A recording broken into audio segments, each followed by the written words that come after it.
napunta rito sa RTS. 2 weeks before the take-off ng batch 13, I sent off batch 11. Batch 10. Ang batch 11, by the way, is now with the National Capital Regional Police Office undergoing the 1-year field training program. That's batch 11. I sent off batch 10 for their assignment to the different regions. You know, nagkaroon ng pagbabago sa batch 10. They are supposed to be assigned to the different national support units. They are supposed to be assigned to the health service, legal service, police community relations group, logistics support service, and other support unit. Pero dahil kailangan natin ng police sa labas, we have to download people from the headquarters down to the region. So yung batch 10, 204 of them, instead na sa Krami ma-assign, they were assigned to the different regions in the Philippines, from northern Luzon to southern Mindanao.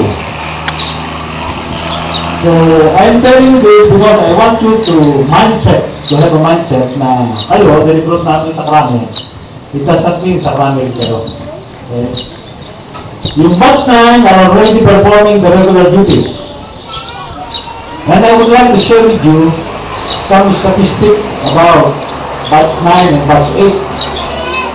You know, sa batch 9, per our records, meron ng isa na nagkakaso ng double murder ng Pangasinan. Dismiss na or at large? Diba? At large, ano? Yes, si P.O. de la Cruz. At large. Merong dalawa, na-involved sa robbery. Bukas kotse. Gang. They are already dismissed from the service. Merong na-involved naman sa kidnapping for ransom. Hindi ni Seth Berlon, ha? Diba? Chinese. So, the two are now naka-detained sa CPJ. The other one is, I think, still at large, undergoing preliminary investigation. Another member of batch 9 is undergoing case now. Nanggulo lang naman doon sa Jollibee sa Batangas City. Kasi police na rin siya.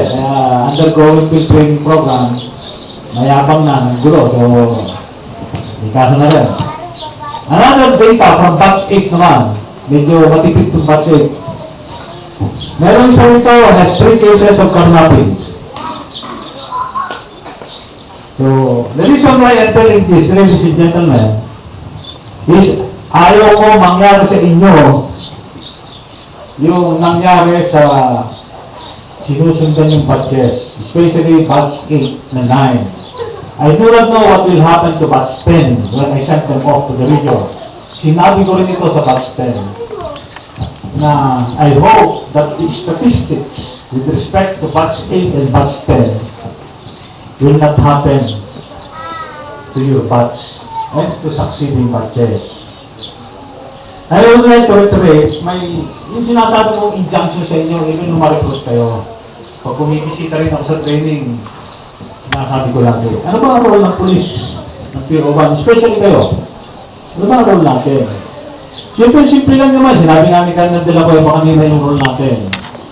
Yung police na malalapitan, police na maaasahan, ano ba sinabi mo? Dependable, maaasahan. Diba? So, mga Diyos, in short, simple lang. Tandaan nyo lang yung motto ng police. To serve and protect. Ano ba ang ibig sabihin ng serve? Sinabi ko na sa inyo yan before, ulit-ulit ko sinabi sa recruits. Sabi nga ni PNP, let us observe servant leadership.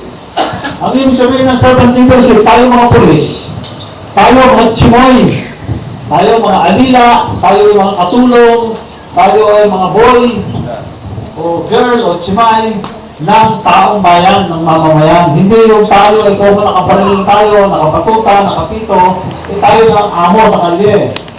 The reverse. Yung reverse. Okay? Tayo ang service. Tayo ang server. Ay yung ating amo, ang ating master sa yung taong Pilipino.